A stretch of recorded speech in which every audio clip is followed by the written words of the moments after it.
What's up, folks? Welcome back to another episode of Foul Ball Talk on all things Baltimore sports, brought to you by Great Eights Memorabilia in Parkville, Maryland, by way of Driving to the Top Productions podcasting network. I'm the host, Matt Trigger, and let me bring in our weekly co-host, Tim Malarkey. Tim, what's going on, buddy? Matt, what's up, brother? How's it going? It's going good. We had a little bit of a snafu with StreamYard. They were saying that we could not go live because of high traffic, which I don't I don't really understand. Yeah, Somebody that was a big little streaming. yeah, I don't know. I went on Twitter or X or whatever we want to call it, and I said get your shit together, and it worked. So I'm taking credit for that. But There you uh go. only 5 games this past week there, Tim. And we had a rain out with the Toronto Blue Jays, and surprisingly they did not uh make this game up today. They were both here, and I know the Blue Jays had today as a travel day for their next series, but it just kind of shocked me that they didn't try to fit this game in now, and they're going to do a doubleheader at the Yard on July 29th. I am not a fan of doubleheaders because I feel like you get a shitty lineup. Either one of those games, you get less than stellar play. But nonetheless, the Orioles surprised me with taking 2 out of 3 from the Arizona Diamondbacks, and they lost one of the games against the Toronto Blue Jays. I thought we were going to sweep the Blue Jays, as did you, and we both had a little bit of a pessimistic outlook that we thought we were going to take 1 out of 3 from the Arizona Diamondbacks. So starting with the D-back series, let's get rocking, Tim. Yeah. Game one was Oh, four to oh, oh, two. Tim. Oh, our announcement. Oh, we do have a little special announcement. Should we let them know? Should we let them know? I think we should, because we kind of hyped it up a little bit on the preview post. So I dropped a little um hint on mine to see if anyone yes, you would. did. Yes, you did. That was a good hint. Um this coming Sunday, I know that you're a season ticket holder, so you are staying back in the home studio while Stephanie braves the Sunday afternoon game with another cohort. But we are doing a special Foul Ball Talk episode from 1 p.m. to 1:30 with none other than Tim Kirkjian from Baseball Tonight on ESPN. He will be coming onto the show to talk some Orioles baseball with us, and we are excited for that. I know that I couldn't contain my excitement because I called you immediately when he told me yes, and I don't usually call you on the phone. I usually text you. So Tim Kirkjian will be our special guest this coming Sunday at 1 p.m. to 1:30. He is going to do a half an hour kickoff show for the Sunday afternoon game. He is going to come on and talk Orioles with us. And I don't know about you guys, but we both grew up watching Tim Kirkjian on Baseball Tonight while we were, winding down our evenings going to bed. So yeah, you wanna comment on it there, Tim? I know that I'm. you were pumped when I'm. we I'm. when I told you over the Oh phone. yeah.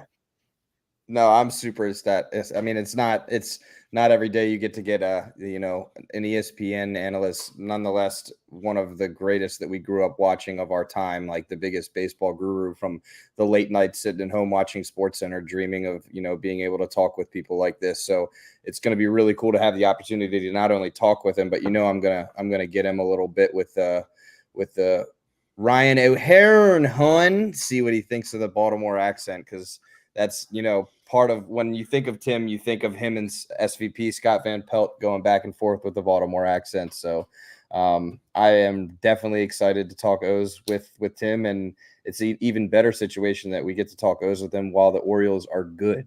So Yes. super stoked. Yes, it is. Tim Kirkjian has been a fixture at ESPN for nearly 4 decades, and Yep. he is still one of the best in the game.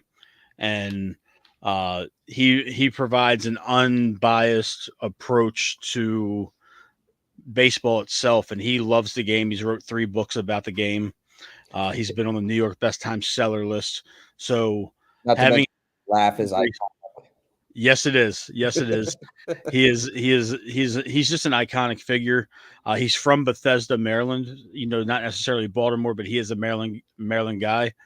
He holds us, close to his heart just because, him and Scott Van Pelt are from around the same area, and it's gonna be a good time. I had a chance to talk to Tim at right before last year's All-Star break. I interviewed him one-on-one. And this is right around the time where we were in the midst of that 101 win season. So this is going to be interesting. We can ask him, about some of the stuff we're going to talk about tonight, obviously. But getting back to the Arizona Diamondbacks, I didn't mean to interrupt. I almost totally forgot, to make the announcement. But Arizona came in, they, pretty good ball team. And we managed to win the series. Game 1, 4-2, we get the win. We pull it out.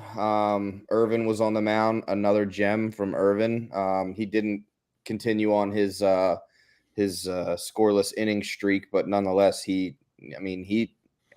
Cole has certainly made a name for himself, especially at a time where there's been talks of a 6-man rotation. Hyde actually was asked about it and said that, they had to do it at a point last year, and that if he felt the need to do it, he would be comfortable doing that. So instead of just shooting down the question, he did play with it a little bit. So it makes me wonder if he really thinks the 6-man's going. I can see like sort of like an awkward 6-man where you still get Burns on the mound every 5 days to keep him in sync and in rhythm, but then you alternate out the guys. But yeah, game 1, Irvin got the win. I don't know if he actually got the win. I think he did though, because he went 6 2/3. But game 2, another win. That was John Means on the mound. Lean John Mean is back, and O's pulled that one out 5-4. Game 3 didn't go our way, even though Kramer had himself a day. He had 10 strikeouts. Our offense just couldn't come alive, and we'll get to that, Matt, because I'm running hot about it. I talked to you about it already. It's just the lack of offense has been rather frustrating. Since I just talked about how these pitchers are having good games, and we're somehow still winning. The lack of run support is surprising. I did have this little tidbit to kick off our night while we recap these games. This comes in from the infamous Jacob Calvin Meyer, but the Orioles have scored 3.8 runs per game in the last 12 games while hitting 220 with a 284 on base percentage. Obviously, that's not ideal. That's awful. But somehow in those 12 games, they went 8-4. And you might wonder how could they have gone 8-4 when they're putting up stuff like that? And that's because their pitchers have posted a 2.31 ERA with a .991 whip, which I never thought I'd be saying this, especially if you asked me preseason looking at our lineup and our bats, that I would be telling you right now, Matt, the reason we're in these games and we're winning these games is because of our pitching. It's not something I would ever thought would have come out of my mouth being an Orioles fan, especially looking into this season. But yeah, that's kind of how we got it done against Arizona. They were, the loss, they blew us out. But the game 1 and game 2, they're 2-run, 1-run ball games, which is not ideal. But hey, a win's a win. Yeah. With the way the wind changes is how we see this team every week, and it's been mostly good. I know there's a lot of frustration from both of us right now with the offense, but we can get to that in a minute. I want to speak on the pitching. A couple weeks ago, I was worried that we may need to go out and get us a Bulldog starter to go with Burns. I think right now the Wells injury is kind of a thorn in our side. But I do believe he's coming back to the bullpen. I don't think he's going to be a starter. I don't think we need to go trade for a starting pitcher unless one is included with a middle relief or a closer, so to speak. Mm-hmm. Like you were just alluding to, Corbin Burns. We're not giving him any run support right now. Zero. It's a fucking travesty. Excuse my language. It's a travesty. He is by and large our best pitcher, and as much as I know Burns wants to win, he's not going to stay someplace there he does not get run support. No, and Towers kind of alluded to it when we talked to Josh. How when you have that ace on the mound, that it's almost like the players play a little bit relaxed because Yeah. they're comfortable. Like they're like, oh, we got Corbin out there. They're not as, I don't know, I wouldn't say pressing because that's a bad thing, but it's the mental is different when you're comfortable with Burns on the mound versus you're looking at a Kramer start and you're saying, oh, we got to go out there and score him some runs. And it makes me worry that, maybe there is a little bit of that going on where the offense is like, we got Burns on the mound, they're comfortable. So that's not a good thing. Yeah, it's starting the rotation is starting to shape up. You It got is. Burns, Means is back. Irvin has earned himself a spot in this rotation, at least for right now. I'm not going to say that, we don't know what the next couple months is going to hold, obviously. But right now, Irvin is your number 3 or 4 starter, depending on how you look at Kramer. Grayson needs to get healthy. Yep. And right now, Suarez is kind of doing a little bit of everything, a little bit of relief, a little bit of starting. When Grayson's back, he'll help out a lot. And then there's Bradish. Bradish had, he's been really good for us. I don't see a problem with the starting rotation right now. You got a bona fide number 1 with Burns. You got a bona fide number 2 with Bradish. When Grayson's healthy, he's a bona fide 3. So I'm riding with you, and I hear you on that, and like I fully believe you. There is one little flaw, and it happened in Game 2 of Toronto. The first couple Bradish starts, I was like, all right, cool, he's back, we're good. I'm not saying I didn't like what I saw in the Bradish start. The only thing that was a little concerning, he only pitched 4 innings. He got his pitch count up high. He only went 4 innings. He had 4 hits, 2 earned runs, and I mean that was yesterday's game, and like I don't know. The eye test, like I always talk about, he looked like he might not have had his best command. And me and you have talked about this all the time. We're waiting for that text message, that alert to pop up on our phone. And it made me kind of nervous that we get these 2 solid Bradish outings. And then last night you see him get deep into 80-plus pitches by the 4th and pulled, where he's looking like he doesn't have his command. And anytime, it's a UCL, it's an elbow injury. And you see that go after the guy's 3rd game back, it does make you kind of wonder. So I'm not sounding the alarm. I'm not lighting the Right. signal flare, but my brain is ticking away. And then there's still that thought in the back of my head where, is this long-term? Is this going to get us through the year? Well, yeah. But there's 2 things though that I was thinking about that. One is if you send Bradish out for the 5th, now you're looking at the possibility that he could be up around 93 to 95 pitches by the end of the 5th inning. Right. You're not going to send him back out for the 6th, so you're putting an extra 3 or 4 batters, however you want to look at it, on his workload. And I'm okay with them being cautious because you got guys that can bridge you to the back end of the bullpen. Like, the Back It Up Binge podcast that's tuning in.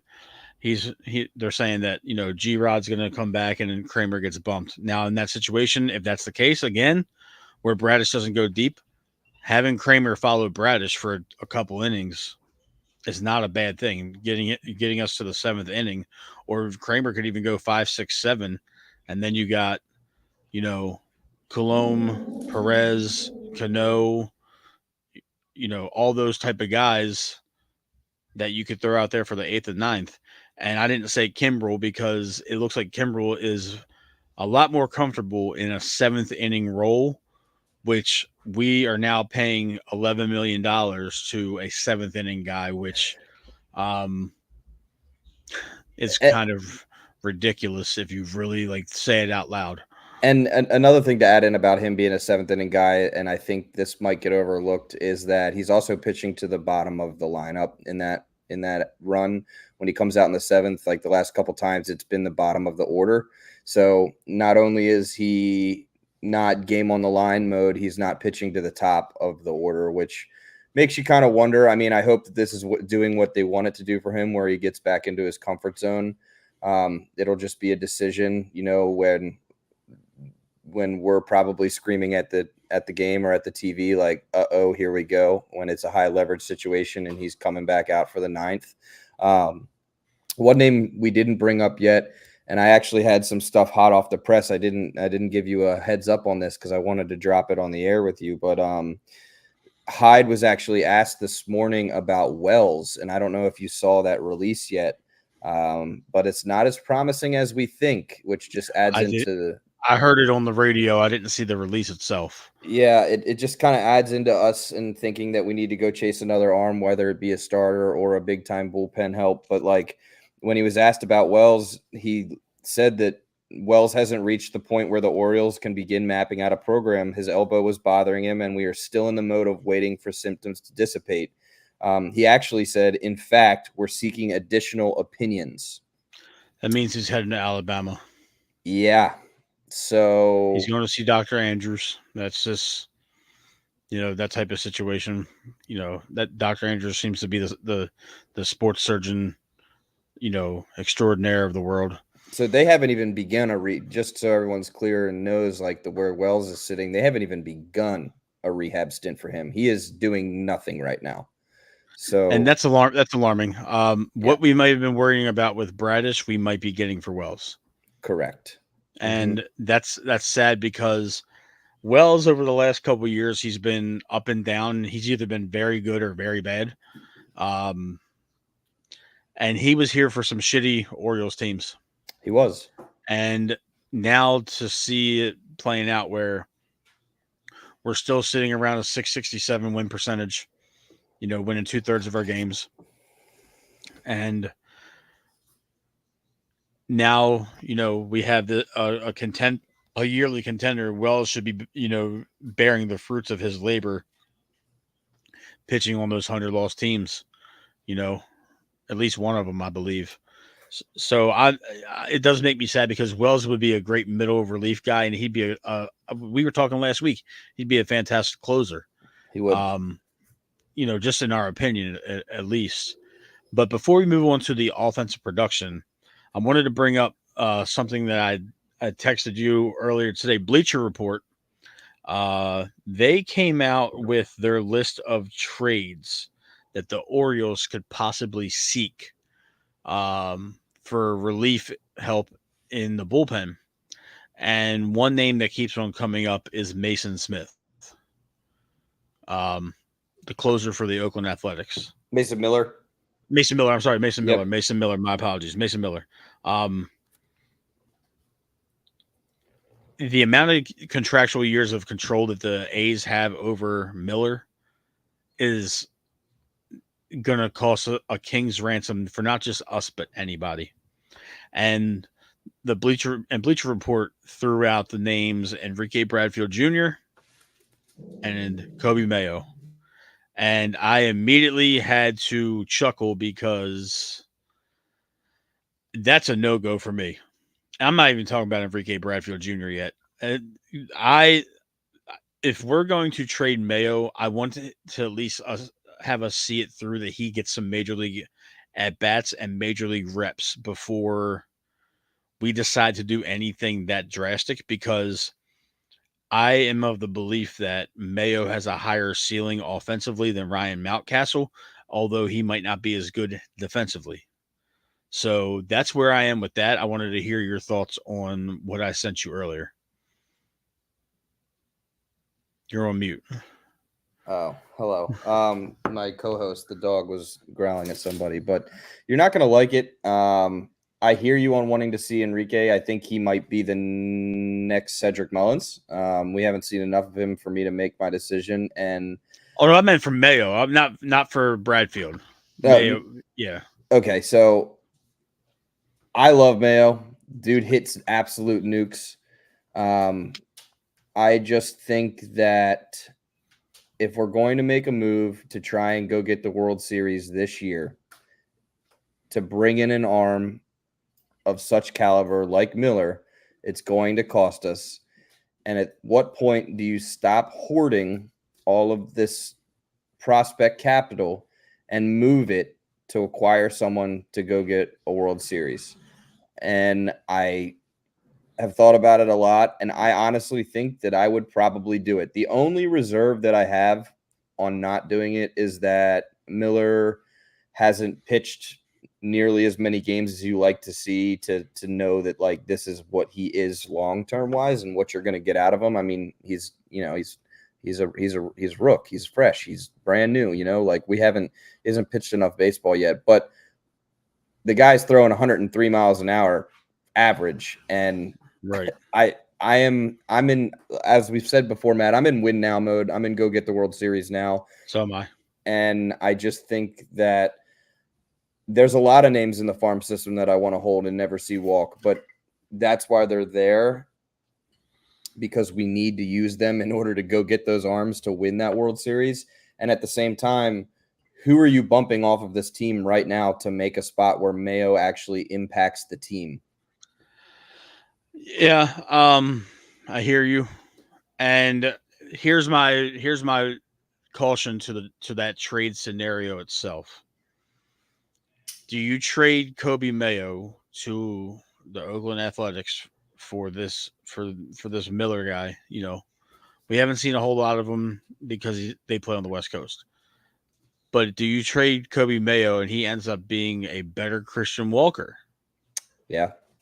Where he's a 25, 30 home run guy over on the West Coast for 5, 6, 7 years. Do you chance that?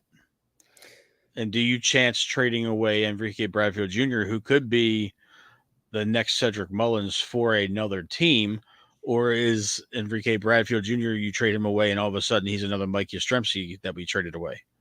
No, yeah. Nope. So, I battle with that. I go back and forth with it. And to be honest, I think that Miller would probably, I think the A's asking is going to be heavier than that. I think it's going to be more than just Mayo and Bradfield Jr. I think it would take more to get him. And that's part of the reason why I said I would probably do it if they just wanted those two guys for Miller. But I don't think that me personally, I think they're going to ask for 3 or 4 prospects. I do too. And I think they're going to want at least 1 or 2 of them to be major league ready. That's their ticket to blow it up. Correct. So there's one person that I continuously see as being odd man out in that infield, and that's Connor Norby. Mm-hmm. Norby is playing good ball. He is a very good infielder, but you're not cracking shortstop or third base or second base in this current farm system and current major league roster. Jackson's back down in the minors. He's still struggling a bit, but Jackson is the future second baseman here. We're calling a spade here. He's not going anywhere. He's going to be a second baseman for the Orioles. He's going to be a second base. Gunnar is the best shortstop in baseball. Offensively, defensively, I don't care. I'm biased. I'll die on that hill. Gunnar is shortstop 1 in the entire Major League Baseball. Now, are you going to take Westberg off third base? No. Nope. So Norby is odd man out, and you can have him trained to play corner outfield, but we got too many outfielders down there as it is. You got Dylan Beavers down at AA who's raking.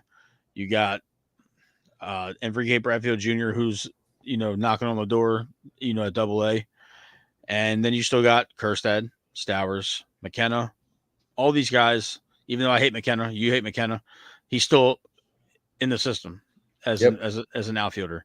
So Hayes is back from injury. Mullins is an absolute albatross right now offensively. It's abysmal at this point. It's gonna take a lot to get Mason Miller off of the Oakland A's. It is. So So my thought process is you go to Chicago, see what they want for Kopech. You could get Kopech for next to nothing because of his recent struggles. But that's a guy throwing 103, 104, albeit not consistently, but he's a hard thrower and he's got experience at the back end of the bullpen. Or we've gone down this road a couple of times the last couple of weeks. Tanner Scott. I love it. Now Tanner Scott, if Miami says, "Hey, we want Kerstad or Stowers," I would lean Stowers because Stowers is heading towards his late 20s, age wise, and he's not really a prospect anymore. He's kind of like that stuck in limbo guy. But if you could pry, Sixto or Luzardo in that trade, I would entertain Norby going as well. But me personally, I'm throwing Hayes or Mullins in that deal. Just to clear up a roster spot. Just to kind of one of those experiments have got to end. Yep. No, I'm with you. I keep on hearing about Seti's defense. I keep on hearing about his defense. We don't know for a fact if Cowser can patrol center field on a night in, night out basis when you have him playing center field once a week. Yep. I'm to the point now where you got all these prospects, you got all these young cats under 25 years old. They can't sit in AAA forever. And then you don't want to miss the window to maximize their trade value. So to me, you got to just take the emotional portion out of it. We know Cedric and Austin have done a lot for this team. They've both been all-stars at different points in their careers as an Oriole, but they're holding up the young guns. Yeah, I mean, and you also don't want to miss the window of these players' prime. It's not just that. It's you don't want to miss the window of having them on the field playing for you. So it's definitely tough. It's definitely something I struggle with. I've sat here with a pen and paper and tried to play Mike Elias, and it is not a job I want to play. That guy has quite the job. And I mean, listen to us, Matt. Do you think we would ever be sitting here talking about who we could trade away and have all of these names to list? Like it's a good problem to have. I just don't want to see it wasted. I'd rather not see it wasted. Yeah, and the thing is,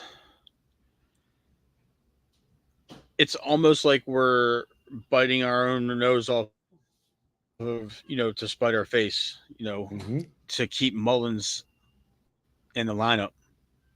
And I know. Yeah, well, I mean, there's no bat there, and we have a struggling offense already as it is. I mean, I know people are like, our offense isn't struggling. Well, just the last 5 games, just this Diamondbacks and Toronto series, I know that we won 3 out of the 5, but at the same time, we were outscored. Opponents scored 20 runs in those 5 games to our 16 runs.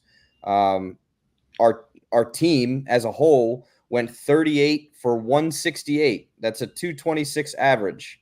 That is not a knock your door down, knock you off your feet, turn your head offense. 38 for 168 in a 5-game stretch, a 226, like that's not anything to shake a stick at. And I know when you look at the names on our lineup, you're like, we have one of the best offenses in baseball, which we do, but currently they're not performing.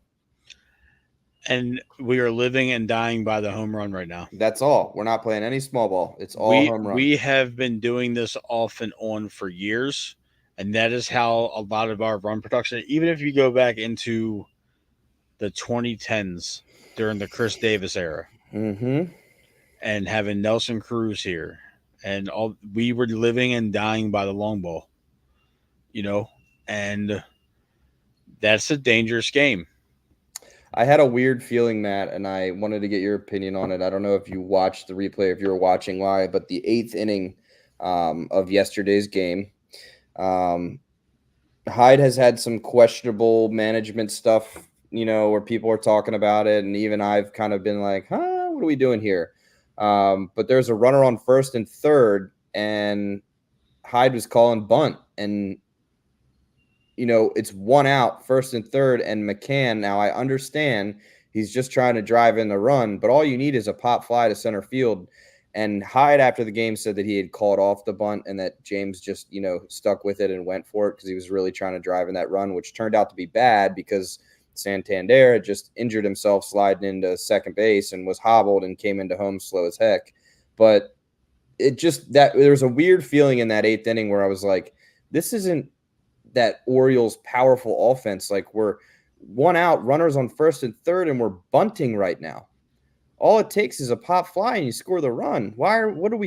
It's almost like we were pressing to try and play small ball, which is not a good feeling. Yeah, I didn't like it.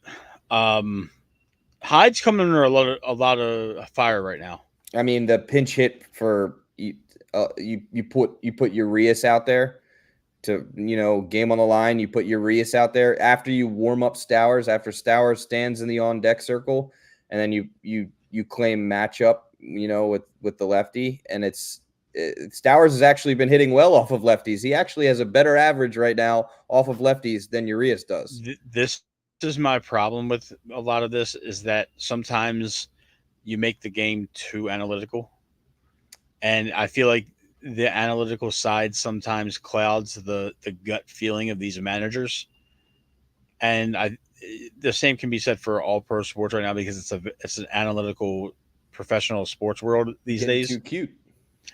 You're getting too cute for your own good. Putting your Urias out there is pretty much saying, hey, you're out. You want to know what happened? I mean, I know you know what happened. First pitch, foul. Second pitch, foul. Third pitch, strike. And it's like,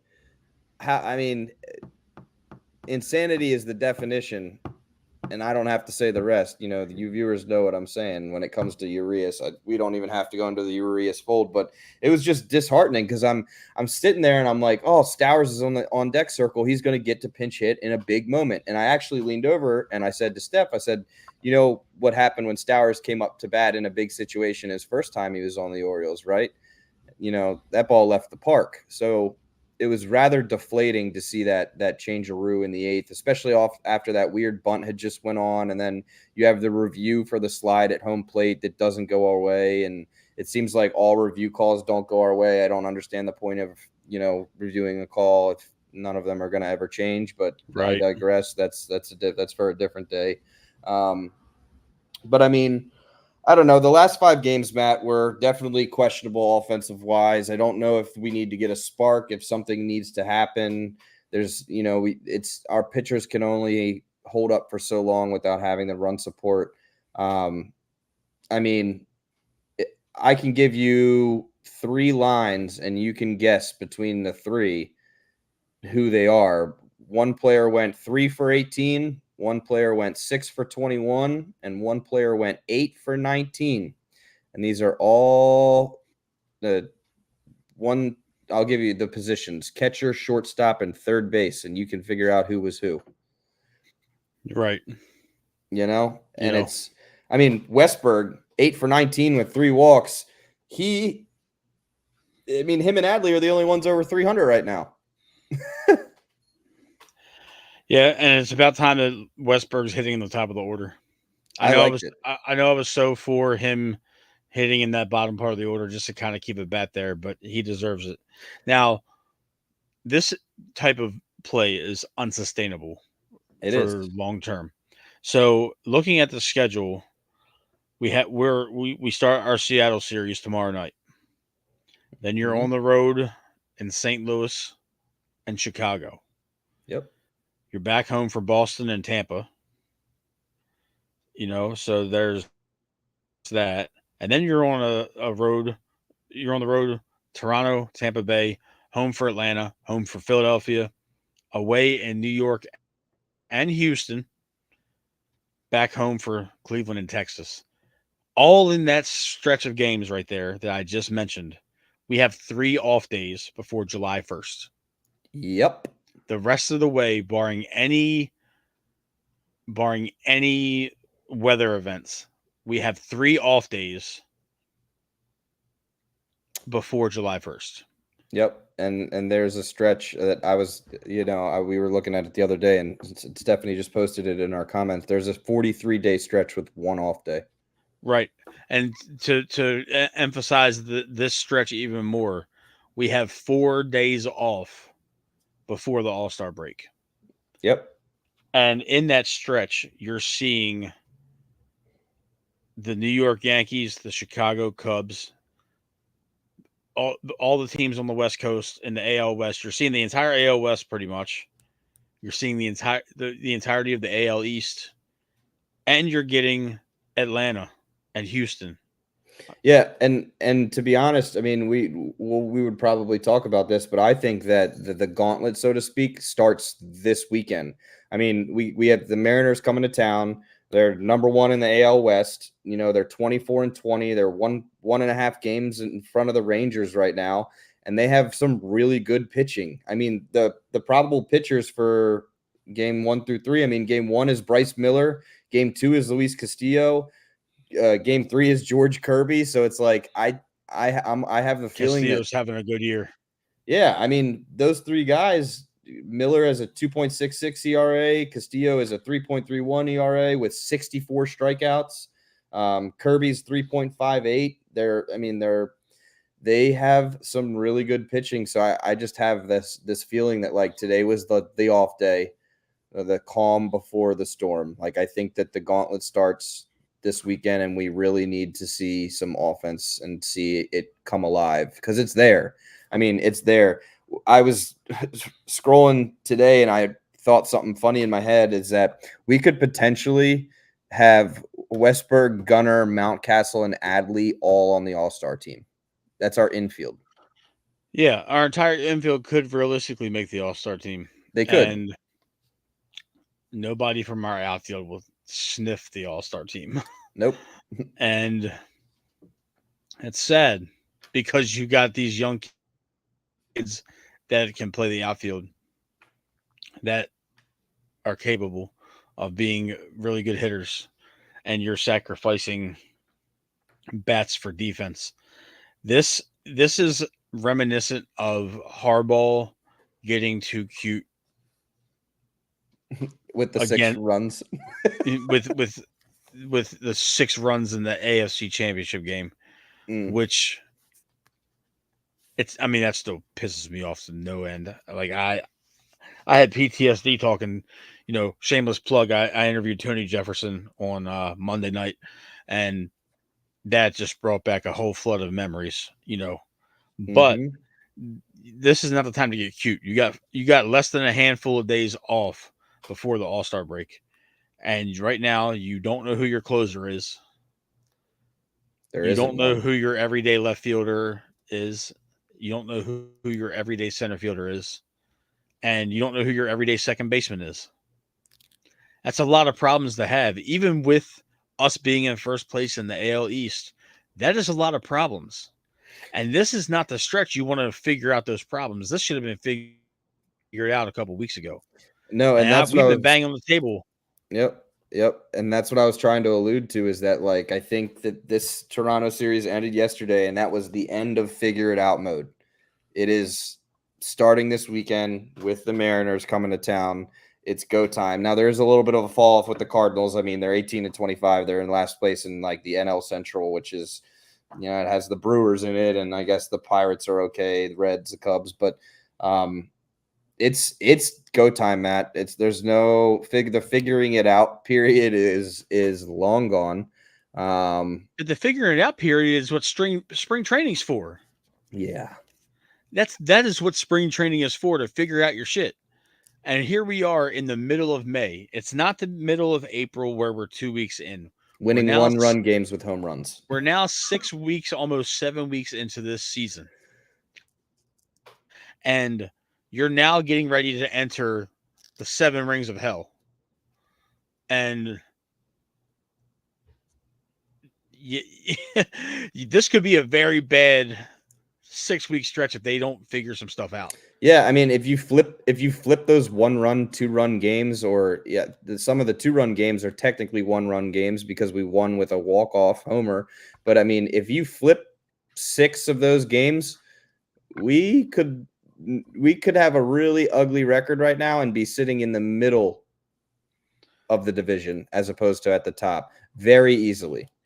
Now, And you're right, and I'll piggyback off that, Tim. You know, we've won quite a few games to where even if we have a rough June, we can still weather the storm at the All-Star break. But now you're going to press to address some of these needs via trade, and then you're going to get pillaged by these teams that know you're desperate because you want to be in it. So, hypothetically speaking, not to go back to the trade talk that we had in the middle of the show, but you wait to call Miami, and Miami knows that you're still in contention for first place to win the AL East heading into the All-Star break or, post All-Star break. And instead of Tanner Scott costing you Kyle Stowers and Connor Norby, hypothetically speaking, now they cost you Kyle Stowers, Connor Norby, and they're asking for Chase McDermott or Cade Povich. And it's like, oh shit, now 6 weeks ago we would have had to part with any of these arms, and now the Orioles are sitting at 48 to 50 wins by the end of this stretch in June, as opposed to 53 to 55 like we were talking about at the beginning of the year. yep. What do you now? You're going to get pillaged, or you're going to have to stay put, and then you're going to go into the second half of the season with the same roster construct. And coming out of the All-Star break, we play Texas, we play the Miami Marlins, we play San Diego, Toronto, and Cleveland, and then we get another dose of Toronto and Tampa Bay. Heading towards, that's the before the trade deadline, you get Texas, Miami, San Diego, Toronto. Yeah. And that's not going to be easy. Toronto plays us tough. And that's and when Bo Bichette looks like the greatest baseball player in the world when he plays the Orioles. I can't stand that man. He went 5 for 6. I can't stand him. And what did I say when we talked about it? I said it knowing the Orioles, it'll be the series where Junior and Bo Bichette get going. And by the way, Junior got booed off the field after that Adley home run. His whole team left him. He ran over to the umps and wanted that replay run. And while they were running the replay to make sure Adley's ball went, he stood on the field the entire time, shaking his head. His whole team was gone. He was the only Blue Jay on the field, and he was not stepping off that field. And the Orioles fans weren't too kind to him when the call stood. He had a long walk to the bus with a lot of booze going on. His fall off has been catastrophic. It has. Just from a fellow AL East fan. 4 years ago, I thought Vlad was going to be a perennial MVP candidate and a perennial all-star. He put on that show in the Home Run Derby a couple of years ago. Yep. And now it's like, are the Blue Jays even going to attempt to give him a contract? No, honestly, I think the Blue Jays, if they keep up the pace that they're at, they might come All-Star break be in sell mode. Yeah. Which wouldn't surprise me. I mean, because they're not a bad organization and they're smart and they know what they need to do. So they could potentially be in blow it up mode, which wouldn't surprise me. But I did have a question for you, Matt, that I wrote up to lighten the mood up a little bit here and get your thoughts. I think I'll get an interesting answer out of you for this. You ready for it? Absolutely. I actually have the results from 9,000 people answered this question. So I'll give you the question and then I'll tell you what the public said. What would you prefer? A Gunnar Henderson extension or Adley plus 2 smaller extensions from either Cowser, Westy, Grayson, or Bradish? Gunnar Flat out by itself? Gunner flat out. I went opposite of you. I did. I love Gunner. Don't get me wrong. I know he's generational, but I went Adley plus let me get Westberg and Grayson. I understand that. But let me tell you why I say Gunner. You hit the nail on the head with generational. But out of all those guys you mentioned, none of them have Scott Boras. That's true. None of them. So to me, logically, thinking about the off the field type of stuff, if we have the opportunity to lock down Gunner for the next 10 to 12 years and give him a massive contract, you do it. Yep. Adley is the face of the team, but Gunner's going to be the face of the league in a couple years. If he already isn't trending towards that way right now, he is an elite combination of power, speed, and he's like your prototypical 5-tool guy where he's plus plus at everything. It So was yeah, lock him up. Yeah, no, I hear you. It was the 9,000 people. It was pretty close actually. 41% said Gunner extension. 59% said Adley plus 2 smaller extensions. Yeah, it's definitely an interesting, way to look at it. Now, if you want me to be realistic about it, Adley plus 2 gets done before Gunner. I agree. I think Adley could get done at any point in time. I think Adley loves it here. I think that he loves being the face of this version of the Baltimore Orioles. We drafted him and we brought him in here to do exactly what he's doing now. And locking up G-Rod and locking up Westberg would be ideal. I mean, you saw it yesterday. The streak was on the line, and Adley said, "Hold my beer." He did, and he hit a moonshot that barely got up above the wall. That was a softball home run. It did. I wasn't sure. I didn't stand up right away. I was not sure. I let it go first. And shout out if anyone here knows anybody that was on the flag courts. Shout out to those fans for not making the idiot mistake and reaching over and grabbing that ball and letting it come down where it did, because that could have easily been very bad for us. Right. Like they could have called it interference. Yep.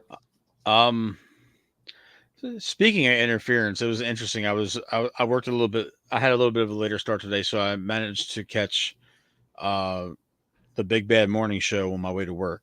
Every day, baby. Yeah, I'm still when I'm driving to work. It's still Amy Lawrence or Rich Herrera. Okay. Yeah, I'm out that early, but Rob was by himself flying solo, and they were talking about Baltimore having. He was talking about Baltimore having a chip on their shoulder, and what still pisses them off the most in terms of professional sports mistakes happening. And a lot of people brought up Jeffrey Meyer reaching over the glove of Tony Tarasco, and how Meyer was celebrated by an entire city for cheating and intentionally interfering with that, because that completely changed the 1996 ALCS. Of course.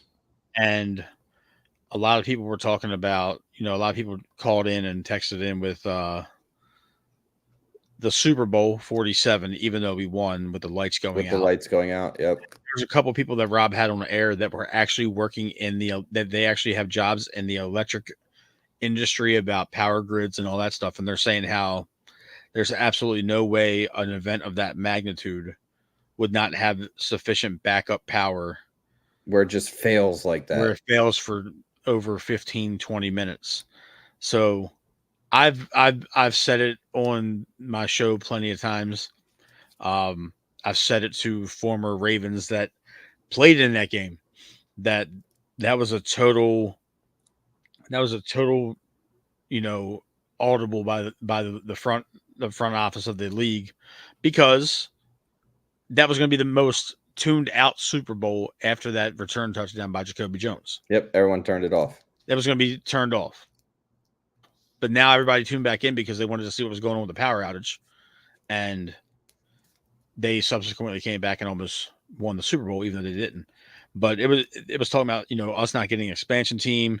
Rob was talking about Cito Gaston not pitching Messina at the All-Star game in Baltimore back in '93. Mm-hmm. So it just kind of gave me a recollection of this morning's drive to work, where interference for a home run ball didn't happen, and it ended up in our favor.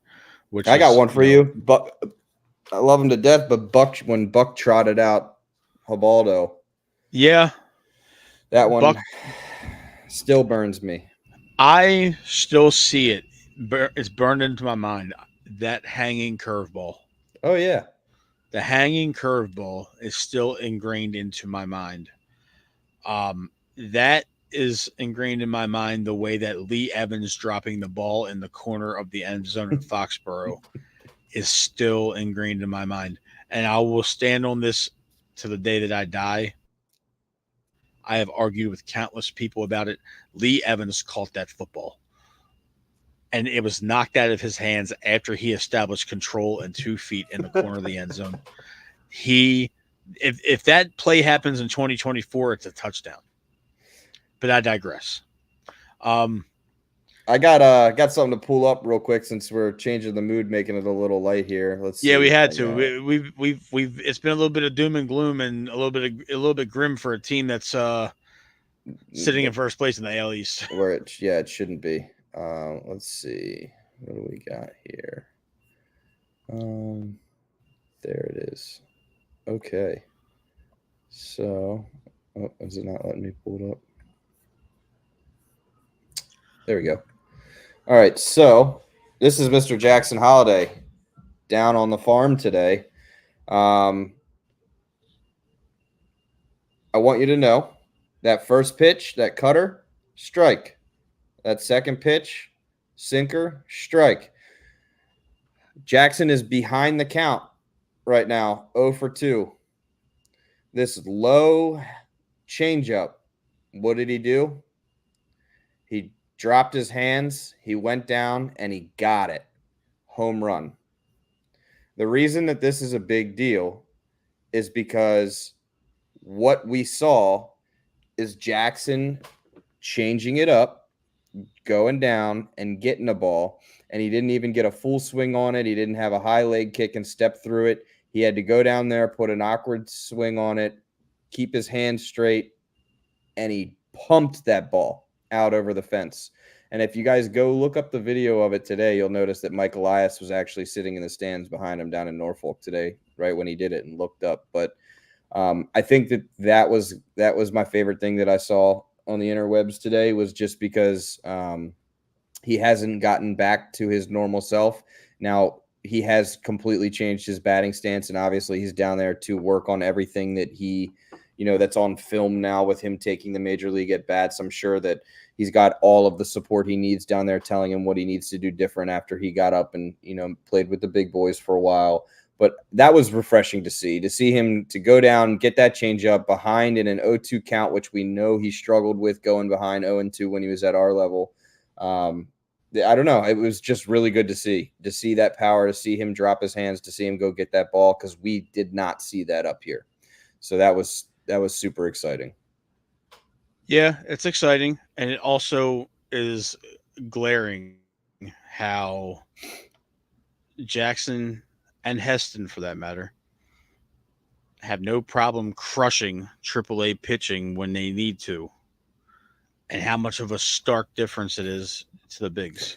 At the bigs, yep. No, I agree. Heston got 17 at-bats in 17 games that he was here. Mm-hmm.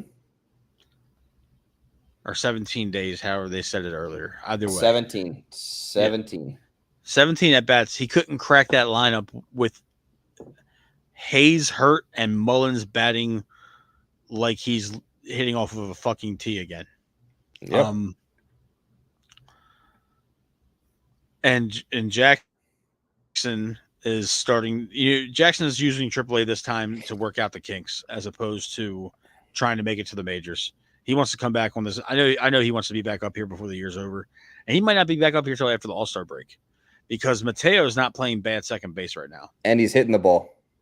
Yeah, I don't like Mateo being good enough to be an everyday player. Like Well, he's making a name for himself. the whole build of this roster totally confuses the shit out of me because I I was adamant that Mateo was going to be a super utility guy. And here we are. He's now getting majority of the reps at second base every single day. And if he's not in the field and he's not starting, and for some reason they shift Westberg over and Urias is out there at third, he's coming in to play center, pinch hit halfway through the game. Yeah. I mean, it's great that the dude can play everywhere and anywhere. But I this wasn't on my bingo card for the Orioles. I'll tell you what, though, it was a scary sight. I really liked it watching him batting in the ninth and getting on base, and then having Gunnar come up to the plate, because like having those two on the bases together was like that's like a pitcher's nightmare. Like those guys can cause havoc, and also, I mean, I know you don't want to see it or say it, but watching Gunnar and Mateo turn those plays out there together, and Mateo backing up Gunnar and Gunnar backing up Mateo, it looks good. It looks really good. It does. Here's my issue with Mateo, and this is your issue as well, and I know it, and you're gonna agree when I say it. What happens when he goes ice cold? Yep, and it happens. And it's not it's three guarantees in life: death, taxes, and Mateo batting 147 over a 13-game stretch. Yep, he has his peaks and valleys. And the valleys are steep. Yep, no, they are. Because then they're going to press and say, "Oh shit, who's going to play second base?" And are you going to bring Jackson up again? Are you going to put Urias there? Or are you going to take Westberg off the hot corner and put him at second? Mm-hmm. So that seems to be Hyde's favorite. Another thing to think about, you just got my brain thinking, is that we're going to see we might see this standard lineup this whole Mariners series, because all three pitchers are righties.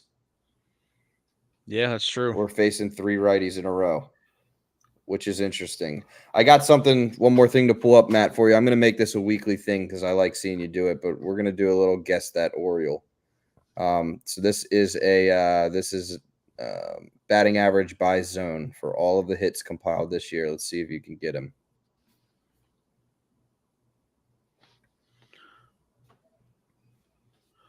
Because it's beautiful. Is that Adley? Nope. It's not. This is if you ask me, this is the MVP of the team right now. Westberg? It's Jordan Westberg. Okay. So he does not hit the ball down and in. Or he does not hit the ball down and in, but anywhere else, he's now. Are we looking at this? Are we looking at this? Is this the hitting chart from the pitcher's perspective or the hitter's perspective? This is every pitch he takes, or his batting average for, say, like the top left corner, the 500. That's his average for every pitch that's come in this year when he gets a hit in that area, like up and in. Okay, so we're looking at it from the hitter's perspective. Okay, correct. Yep. Okay, yeah, that's impressive. It's super impressive, and so I think he hates down and in. He hates down low down the middle, but anything that's like belt high and above, he's an animal. Yep, he's an animal, and I think I wanted to just bring up Westberg a couple times tonight because there's just something about him being behind the Gunnar Henderson name, behind the Adley Rutschman name, behind Ryan Mountcastle name. You got Jackson Holliday, who everybody talks about. Colton Cowser, because he had such a hot April, everyone knows his name more. And like Jordan Westberg is producing he's my only non-gripe Adley was up there too. Like I said, they're the only two over 300 on the team, but Westberg is the only Oriole right now that has consistently produced since the start of the season, no questions asked. And he has a clutch factor to him, just like Adley, where it seems like you need a hit and Westberg's at the plate, he's going to deliver. Yeah, and I will say this. I've been talking Orioles on air in some form for the better part of the last 3 years. and I truly believe that he wasn't going to be here to see this through. I thought that at some point over the last couple of years, Westberg was going to be the centerpiece for a trade for somebody. I couldn't even tell you who at this point, but boy, am I glad that didn't happen Well, because Westberg is the linchpin to this lineup, and now instead of seeing him bat in that 6 or 7 hole, you're seeing him lead off. I love it. Westberg is on fire. It's nice seeing Gunner drop down in the order a couple of spots, like you told me over text messages that he can finally start getting some RBIs now. yeah, and after I saw that in person yesterday, I do like it. My only gripe with it is that it's hard because I think the 4 hole might be too far for Gunner, just because he's Gunnar Henderson. So you want him to have as many at bats as possible in a game, and that 4 spot takes him just out of reach. I would ideally like to see him in the 3 hole, but the problem is do you take Mountcastle out of that 3 spot? And yeah, I would let Switch. Mountcastle bat. I would let Mountcastle bat clean up. Yeah, that's what I would. I think that I would like it better, drawn up wise, with Westberg, Adley, Gunner, Mountcastle. If I had it my way, Westberg leads off, Adley in the 2 hole, Gunner at 3. You got Mountcastle at cleanup, O'Hearn batting at 5, and you got Santander batting 6. And then you run the field with your Mateo, Urias, Mullins, Cowser, Hayes. Yeah. I think Cowser's probably a probable 7 hole hitter, and then you can put Mateo and Mullins at 8 and 9. I liked having, even though I think Mateo, based on like his average and stuff, obviously should be batting in front of Mullins right now, but at the same time, I liked having Mateo at the very bottom in the 9 hole, because then you're putting him on base prior to the top of your order coming up. Yep. And that makes sense. Yeah, I really like that. Because, I mean, you saw, we were laughing. Stans were laughing. He was on second base, and he was back and forth, back and forth. I mean, he was definitely messing with the pitcher, but he wreaks havoc when he's on the bases, and I think that we should use him to his full ability. But, yeah, that was Jordan Westberg for you, Matt. I think a name that doesn't get talked about enough, but I think he – fun fact, people say he's J.J. Hardy reincarnated. Well, do you know the only other person for the Orioles to hit a home run at their first leadoff bat appearance? Is J.J. Hardy. J.J. Hardy.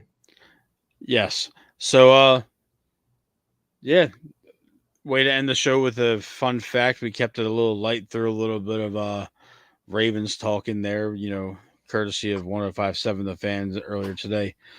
Before we round the show out, Tim, we have Seattle and St. Louis coming up the next 2 shows. We will be shooting on Wednesday night next week. Wednesday. After the 1:15 St. Louis Cardinals away game. We'll be on air Wednesday at 8 p.m. next week on the 22nd. And then we will be back on Thursday, the 30th. Yep. After the White Sox and Red Sox series. So, predictions for the next 2 series with Seattle and St. Louis. 6 games, 3 Seattle, 3 St. Louis. I am going to take a nice hard swing at this. As we discussed, the Orioles are done playing games. The gauntlet begins now against Seattle. I think they win 2 of 3 against Seattle, and it's been a while. We're due. We're going to sweep the Cardinals. Okay, so you're 5-1 stretch before our next show. I tend to agree. I predicted a sweep of the Blue Jays. That didn't come to fruition, but I'm gonna take another chomp at it. I believe we keep the streak of winning with the City Connects going tomorrow night. I got us dropping the Sunday game, honestly. Okay. Sunday looks like it's going to be Kramer, I think. Yeah, I think out of all 3, Kramer might be the one that drops. They haven't announced the probables yet, but what I did off of rest time, it looks like it's going to be Irvin, Means, Kramer. I'm cool with that. I think Irvin's going to keep up his solid pitching, and I think Means is starting to get warmed up now. So we'll be back next Wednesday at 8 p.m. to recap Seattle and St. Louis and preview Chicago and Boston. Yes, And we sir. will be live 1 p.m. on Sunday with Tim Kirkshin from ESPN's Baseball Tonight fame. You guys don't want to Yeah. miss it. Definitely tune in 1:00 on Yes. Sunday. You get to see us, the Baltimore boys, out here messing around with a guy, one of the great baseball analysts from ESPN of like the last 4 decades, Matt. So Yes. he's given us 30 minutes of his time. Definitely tune in and check it out because it's going to be awesome. It's definitely going to be awesome. That'll do it. Tim, let everybody know where they can find you being a menace on social media. Facebook, obviously, but Twitter, X, whatever you want to call it, right here, bottom of your screen, T_Malarkey, Oriole content all day. Matt, I appreciate you. Always, man. Likewise. And shameless plug for my X page. If you hit BWATB podcast, you can go into my mentions, and I have managed to piss off Buffalo Bills Mafia the last 24 hours because somebody put out a list with Josh Allen being a top 5 QB, and I said that he wasn't even in the top 7. And I am getting added by accounts that have like 7 followers that have just come out of the woodworks to absolutely just try to tear me down, and I'm not going for any of it. So The bots attack. I've pissed off Bills Mafia Very careful. They'll over put the you through a last table. 20. Okay. But hey, that'll do it for the show. We will see you guys on Sunday at 1 p.m. and then we'll be back on Wednesday at 8 p.m. Let's go O's. Have a good night, folks. Thank you. Thank you for tuning in. Thank you for everybody on the comment section. We truly appreciate y'all.